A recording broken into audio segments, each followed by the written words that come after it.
আমি ওনাকে বললাম আচ্ছা আমাকে বিয়ে করবেন? হ্যাঁ তুমি বললে? হ্যাঁ। বললে হ্যাঁ? আমি না হ্যাঁ বলুন না। এমন মেকআপ করলো দিদা, দাদু হয়ে গেল ফিদা। বলো। এমন মেকআপ করলো দিদা, দাদু হয়ে গেল ফিদা। ঠিক আছে, রেডি? তোমার সময় শুরু হচ্ছে এখন। এমন মেকআপ করলো দিদা, দাদু হয়ে গেল ফিদা। এমন মেকআপ করলো দিদা, Very good. দাদু হয়ে গেল ফিদা। বাহ, এমন বলো। মেকআপ করলো দিদা, দাদু হয়ে গেল আর ফিদা। দিতে হবে না ঘি। এমন মেকআপ করলো দিদা, দাদু হয়ে গেল ফিদা। এমন মেকআপ করলো দিদা, দাদু হয়ে গেল ফিদা। Very good, very good, very good, very good, very good. চেরি চেরি চেরি। দাদু হয়ে গেল ফিদা।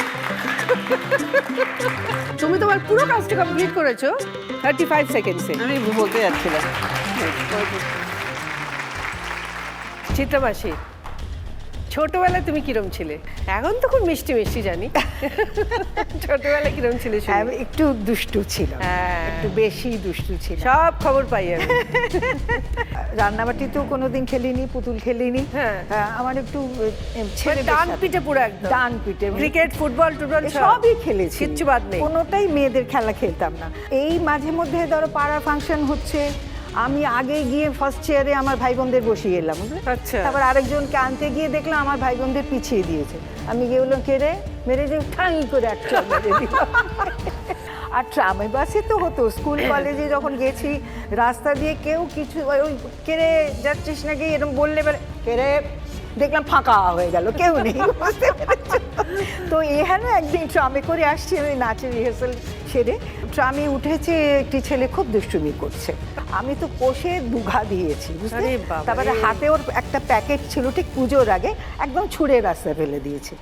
তারপরে আমি গিয়ে ট্রামে আমার বাড়ির স্টপেজে দাঁড়িয়ে আছি, সেই ট্রামটা যখন আসছে ট্রাম ডিপো ঢোকার আগে সে ছিল, এই যে আমার পাড়া, তুমি এসো, তোমাকে একদম লাশ ফেলে দেবো আমি বলে দিচ্ছি, এরকম করে একজনকে তো ঘুষি মেরে একটা দাঁত ফেলে দিই। উরি বাবা, আর সে বলেছিল আমাদের পাড়ায় আসিস, আমি তারপর দিনই গেছি, এই তো তোদের পাড়ায় এসে কি করবি কর।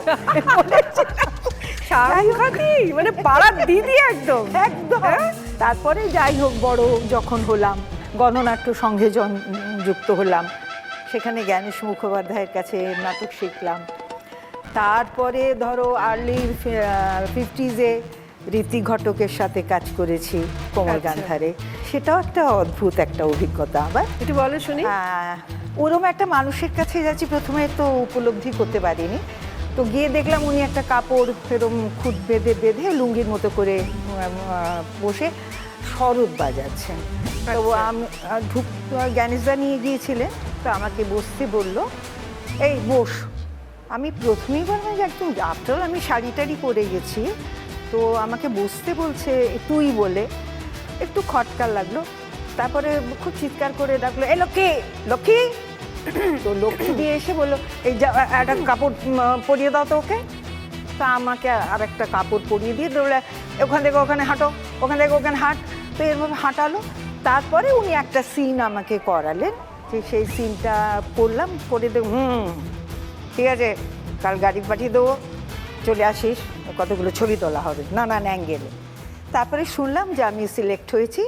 তারপরে ঘুরে ফিরে চলাচল হলো, এলটিজি ভেঙে রবি ঘোষ, উমানাথ ভট্টাচার্য, আমার হাজব্যান্ড শ্যামল সেন, যে দলটা আমার বাড়িতেই হতো, আচ্ছা সেই আবার যোগাযোগ হলো।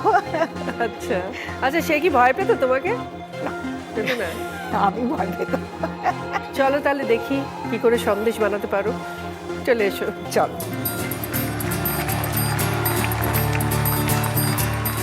খাচ্ছে জ্যাঠা, খাচ্ছে জেঠি, ইলিশ মাছের আস্ত পেটি।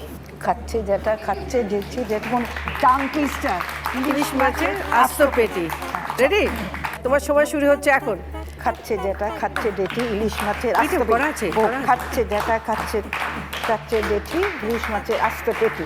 খাচ্ছে জ্যাঠা খাচ্ছে জেঠি, ইলিশ মাছের আস্ত পেটি। খাচ্ছে জ্যাঠা খাচ্ছে জেঠি, ইলিশ মাছের আস্ত পেটি। খাচ্ছে জ্যাঠা খাচ্ছে জেঠি, ইলিশ মাছের আস্ত পেটি। খাচ্ছে জ্যাঠা খাচ্ছে জেঠি, ইলিশ মাছের আস্ত পেটি। খাচ্ছে জ্যাঠা খাচ্ছে জেঠি, ইলিশ মাছের আস্ত পেটি। তুমি তোমার পুরো কাজটা কমপ্লিট করেছো 28 সেকেন্ডসে। ইউ। অলক আন্টি বলো, তোমার ছোটবেলার একটু গল্প শুনি। ছোটোবেলাটা খুব মধুর ছিল না, কারণ আমার যখন 12-13 বছর বয়স তখন আমার বাবা হঠাৎ অসুস্থ হয়ে পড়েন এবং ডাক্তার বলে দেন যে উনি আর কোনো দিনই কাজ করতে পারবেন না। আমরা 4 ভাই 3 বোন, মা বাবা সবাই আমরা স্কুলে পড়াশুনো করছি। তখন ঠিক হলো যে কাউকে তো একটা কিছু করতে হবে। আমার এক দিদি অভিনয় করতেন, আমি তখন বললাম যে আমি করব অভিনয়, আমাকে একটু শিখিয়ে নে। আর ভাই বোনদের বললাম যে একজনকে তো স্যাক্রিফাইস করতে হবে, তা আমি করছি অভিনয়, টাকা পয়সা আমি জোগাড় করছি, তোমরা কিন্তু পড়াশুনো চালিয়ে যাবে, পড়াশুনো তোমরা থামাবে না। তুমি কি বড় ছিলে? আর না, আমার উপরে 2 ভাই ছিল, আচ্ছা। তারা তখনও স্কুলে পড়ে। ভাই বোন সবাই পড়াশুনো চালিয়ে গেলে আমি অ্যামেচারে অভিনয় করছি।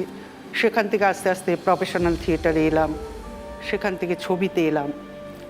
আর ভাইয়েরা বোনেরা সব পাশ করে বলল যে কেউ গ্র্যাজুয়েশন করলো, কে করলো, বললো যে ঠিক আছে এবার আমরা একটু চাকরি খুঁজি। তারপরে ভাইরা চাকরি খুঁজলো, বোনেদের বিয়ে দিলাম, দিয়ে আমি ফাঁকা হলাম। মানে তুমি একটা বড় ছেলের মতো কাজ করলে ছোটবেলা হ্যাঁ, থেকে? হ্যাঁ। ওই একজনকে অবধি। তো দাঁড়াতেই হবে।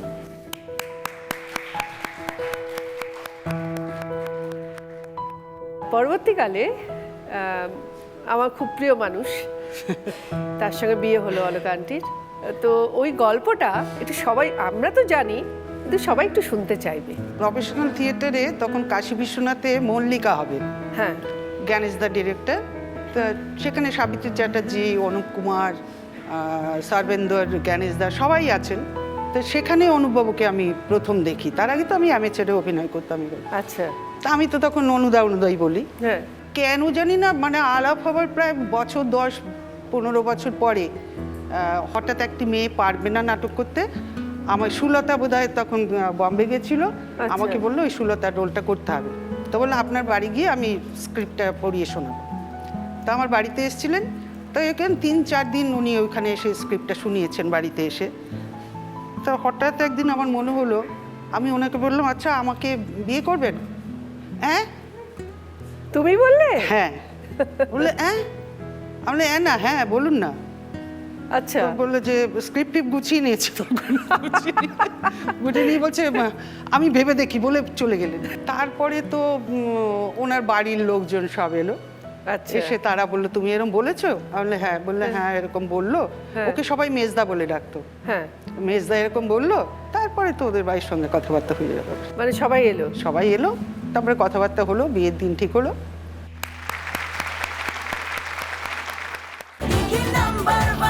Digi number one,